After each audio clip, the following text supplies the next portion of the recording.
Hello दोस्तों, स्वागत है आपके पॉलिटिक्स चैनल सिलेक्शन विराज चैनल में। मित्रों, इस वीडियो में हम बात करने वाले हैं कि उत्तर प्रदेश पॉलिटेक्निक में अगर आपने इंट्रेंस एग्जाम में कितना मार्क्स गेन किया है तथा आपके कितने रैंक बने हैं तो आपको कॉलेज मिल जाए, यानी सरकारी कॉलेज आपको मिल जाए। चाहे आपने ये ग्रुप से फॉर्म अप्लाई किया था, चाहे आपने के ग्रुप से फॉर्म अप्लाई किया था, चाहे आपने ई में हमारा 2 ग्रुप आया था E1 E2, है ना, जिसे हम डिप्लोमा इन फार्मेसी के नाम से जानते हैं। नेक्स्ट हमारा आता है जैसे इससे बचे हुए ग्रुप जैसे BCDGHI, आपके कुछ ग्रुप है जैसे होटल मैनेजमेंट हो गया। ये सब ग्रुप आपको क्या है, कितने मार्क्स हैं तो आपको मिल जाएगा। तथा ये और के लिए सिविल, मैकेनिकल, इलेक्ट्रिकल, केमिकल तथा CS के लिए आपके इंट्रेंस में कितने मार्क्स होंगे तभी आपको क्या है गवर्नमेंट कॉलेज मिल पाएगा। देखिए, हर साल का जो कट ऑफ होता है वो अप डाउन होता रहता है। जैसे आप SSC में देखोगे, रेलवे में देखोगे, तो इसमें एक निश्चित कट ऑफ बता पाना सही होता है कि इतना मार्क्स है तो आपको क्या है आपकी नौकरी लग गई या आप नेक्स्ट स्टेज के लिए क्या क्वालिफाई हो।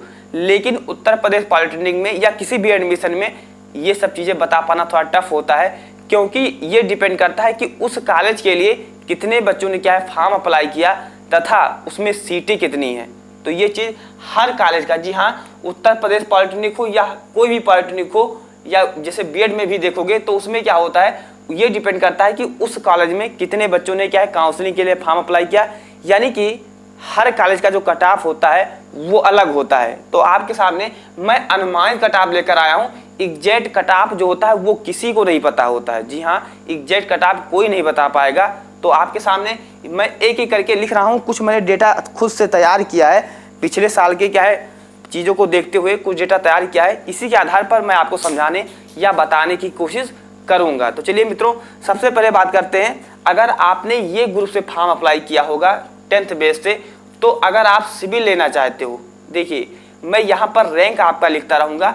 इससे अगर आपके कुछ रैंक कम है तब भी आसानी से आपको कॉलेज मिल जाएगा, या इससे 100-200 या 400-500 रैंक अगर अधिक भी होंगे तो भी आपको कॉलेज मिल जाएगा। और जिनके रैंक इससे अगर ज़्यादा अधिक हैं तो उनको परेशान होने की जरूरत नहीं है। उनको कि फर्स्ट राउंड में काउंसलिंग में नहीं मिलेगा तो सेकंड, थर्ड, फोर्थ या नेक्स्ट राउंड के काउंसलिंग में आसानी से उनको कॉलेज मिल जाएगा। लेकिन मैं आपको वही रैंक बताऊंगा, अगर आपके उतने रैंक हैं तो आपको कॉलेज मिल ही जाए। ठीक है, तो चलिए, अगर आपके सिविल से हो और अगर आपके 15,000 रैंक है, जी हाँ, अगर आपकी क्या है 15K यानी कि 15,000 अगर आपके रैंक हैं, चलिए मैं इसे 1000 में लिख दे रहा हूँ। अगर आप सिविल लेना चाहते हो और अगर आपने ये ग्रुप से फॉर्म अप्लाई किया हुआ है तो अगर आपके 15,000 रैंक है तो आपको सिविल ब्रांच मिल जाएगा, इसमें कोई संशय नहीं है। फिर नेक्स्ट हमारा आता है, देखिए मैकेनिकल और इलेक्ट्रिकल के लिए बहुत ज़्यादा डिफरेंस नहीं होता है, ये चीज़ आपको ध्यान रखना है। तो अगर आपके 20, जी हाँ 20,000 अगर आपके रैंक हैं तो आसानी से आपके मैकेनिकल, इलेक्ट्रिकल मिल जाएंगे। अब इसमें कुछ कहोगे भैया कि नंबर तो बहुत हमारे कम है लेकिन रैंक तो हमारा बहुत अच्छा आ गया है। तो इस समय आपने देखा होगा कि पॉलिटेक्निक एंट्रेंस एग्जाम में कम से कम 70,000 बच्चों ने क्या है पेपर ही छोड़ दिया था, है ना। तो इससे क्या हुआ, कट ऑफ थोड़ा नीचे आ गया।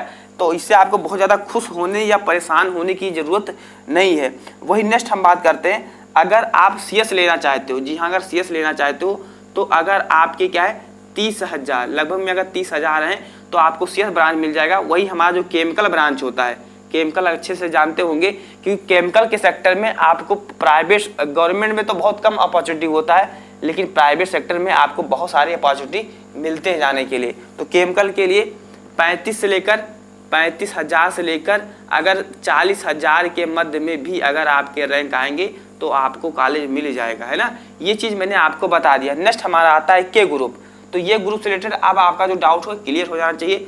जिनकी अगर 60,000 रैंक है, 65,000 है, 75,000 है तो उनको परेशान होने की जरूरत नहीं है, क्योंकि उन्हें फर्स्ट राउंड में काउंसलिंग में कॉलेज नहीं मिलेगा। लेकिन उन्हें क्योंकि आपकी जो काउंसलिंग होनी है सर वो 1 राउंड से लेकर 9 राउंड के मध्य में आपकी काउंसलिंग होगी। तो अगर आपको फर्स्ट में नहीं मिल रहा है मौका तो सेकेंड, थर्ड या फोर्थ में आपको जरूर मौका मिलेगा, है ना। तो ये चीज़ आपको ध्यान देना रहेगा। नेक्स्ट हम बात करते हैं के ग्रुप से संबंधित। देखिए, के ग्रुप में जो नंबर आप सीटें होती हैं वो बहुत कम होती हैं, क्योंकि जो बच्चे ये ग्रुप से क्या है एडमिशन नहीं ले पाते हैं वही सीटें लेटर एंट्री के माध्यम से या के ग्रुप के माध्यम से भरी जाती हैं। तो इसमें एक वास्तविकता ये है कि इसमें नंबर आप जो कैंडिडेट होते हैं या नंबर आप सीटें होती हैं वो दोनों कम होती हैं। तो इसके लिए जैसे 100 नंबर पर, जैसे आप देखोगे 100 नंबर पर ग्रुप ए में, 100 नंबर पर ग्रुप में ये में देखोगे कि लगभग में 30,000 रैंक बनता है, 20 से 30,000 रैंक बनता है। वही 100 नंबर पर ग्रुप के में लगभग में आपके 800 और 900 रैंक बन जाता है ना। तो ये अगर आपके ग्रुप से हो, और अगर आप बाबू क्या है के ग्रुप से अप्लाई किए हो और सिविल लेना चाहते हो, तो अगर आपके 500 रैंक है, जी हाँ 500 रैंक, ये आपको परेशान होगी 500 रैंक आपका कब बनेगा, अगर आपके 100 से लेकर 120 के मध्य में अगर आपके मार्क्स हैं तो 500 रैंक आपका बन जाएगा, है ना। ऐसा नहीं कि आपको 400 में से 350 मार्क्स चाहिए तब 500 आपका रैंक बन पाएगा। नेक्स्ट हम बात करते हैं इलेक्ट्रिकल के लिए। इलेक्ट्रिकल के लिए 700, जी हाँ दोस्तों 700, अगर आपके 700 रैंक है तो आपको क्या है कॉलेज मिल पाएगा, है ना। फिर नेक्स्ट हम बात करते हैं इलेक्ट्रिकल के लिए। इलेक्ट्रिकल के लिए अगर आपके 1000, जी हाँ अगर 1000 प्लस अगर आपके रैंक है तो आसानी से आपको इलेक्ट्रिकल मिल जाता है। नेक्स्ट हम बात करते हैं जैसे अगर आप जैसे केमिकल लेना चाहते हो तो केमिकल के लिए कम से कम अगर आपके 2000 क्या है 2000 प्लस है तब भी आपको केमिकल मिल जाएगा। वहीं अगर आप सीएस लेना चाहते हो तो कम से कम 2000 इसमें भी अगर आपके नंबर हैं, सॉरी आपके जो रैंक हैं, तो आपको कॉलेज सीएस ब्रांच मिल जाएगा। अब इसमें नेक्स्ट हमारा आता है E1 और E2, जिसे हम डिप्लोमा इन फार्मेसी के नाम से जानते हैं। इसमें एक चीज़ आपको अच्छे से देखना होगा क्योंकि इसमें बच्चे फॉर्म कम अप्लाई करते हैं और इसमें भी सीटें होती हैं वो ना के बराबर होती हैं, तो इसका भी कट ऑफ है हाई जाता है। इससे अगर फेस रिलेटेड अगर आपको कोई चीज़ जानना है तो इससे रिलेटेड हमारा वीडियो बना है, जाकर आप जरूर देखिएगा, है ना। अब हम बात करते हैं कि E1 में आपके कितने मार्क्स हैं या कितने कट ऑफ हैं तो आपको कॉलेज मिल जाएगा, है ना। तो यहाँ पर देखिए E1 E2 में अगर आपके क्या है समथिंग अगर 5000 रैंक है, जी हाँ 5000 अगर आपके रैंक है तो आपको कॉलेज मिलने के 100% चांसेस हैं, इसमें कोई संशय वाली बात नहीं होती है ना। नेक्स्ट हम बात करते हैं जो बी ग्रुप है, सी ग्रुप है या डी ग्रुप है या जी है, एच है, आई है, इन सब से संबंधित मैं आपको बता देना चाहूँगा। देखिए इन सब का जो नंबर ऑफ सीट होती है ये कम होती है और इनमें जो गवर्नमेंट कॉलेज होते हैं वो भी सीटें बहुत कम होती हैं। हालांकि जो प्राइवेट कॉलेज आपके देखोगे उसमें तो बहुत सीटें होती हैं, उसमें काफ़ी एडमिशन भी होता है, लेकिन जो गवर्नमेंट कॉलेज हैं उसमें ना मात्र के सीटें हैं। गवर्नमेंट में सबसे अधिक सीटें आपको सिविल की मिलेंगी, फिर मैकेनिकल की मिलेंगी, फिर इलेक्ट्रिकल, फिर केमिकल और सीएस वगैरह या इलेक्ट्रॉनिक्स की सीटें मिलेंगी। तो देखिए अगर आप क्या है सी डी या एच आई ग्रुप से अगर आपने किया है, जैसे होटल मैनेजमेंट वगैरह से किया है, तो आपके अच्छे खासे मार्क्स होंगे तभी आपको क्या है ये सब ब्रांच मिल पाएंगे। यानी अगर आपकी क्या है 2000 समथिंग अगर क्या है लगभग में अगर आपके रैंक हैं तो भी आपको क्या है ये ब्रांच मिल पाएंगे, क्योंकि इसमें जो सीट होती हैं वो बहुत कम होती हैं। तो ये आप समझ गए होंगे कि Uttar Pradesh polytechnic cut off से संबंधित अगर आपके कितने मार्क्स आ रहे हैं, इन सबसे बीच में अगर आपके मार्क्स आ रहे हैं तो आपको कॉलेज मिल जाएगा। लेकिन अगर आपके क्या है कुछ रैंक, जैसे मान लीजिए किसी का होगा 50,000 रैंक होगा, किसी का 50,000 रैंक होगा, तो आपको परेशान होने की जरूरत नहीं है।